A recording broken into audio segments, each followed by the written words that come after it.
Hello കൂട്ടുകാരെ, ഇന്ന് beef റോസ്റ്റും കപ്പയും കൂടി ഒന്ന് കഴിച്ചു നോക്കിയാലോ. വാ. അപ്പോൾ ബീഫ് റോസ്റ്റ് റെഡി ആയിട്ടുണ്ട്, കണ്ടില്ലേ? ഇത് നമ്മൾ കപ്പയുടെ കൂടെ ആയിട്ടാണ് കഴിക്കാൻ പോണത്. അപ്പോൾ നോക്കാം. അപ്പോൾ ഇത് ടേസ്റ്റ് ചെയ്ത് നോക്കാൻ പോണത് നമ്മളെ വൈഫാണ്.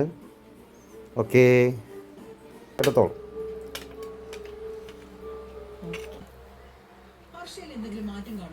കപ്പയും എന്താണ് കപ്പയും ബീഫ്, പിന്നെ കരിവാട് കറി ഉണ്ട് കേട്ടോ.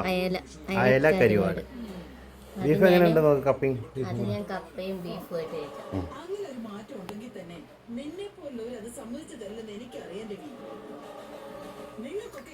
എന്താ അഭിപ്രായം?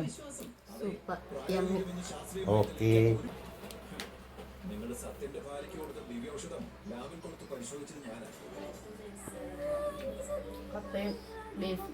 എല്ലാം സൂപ്പറാണ് അല്ലേ?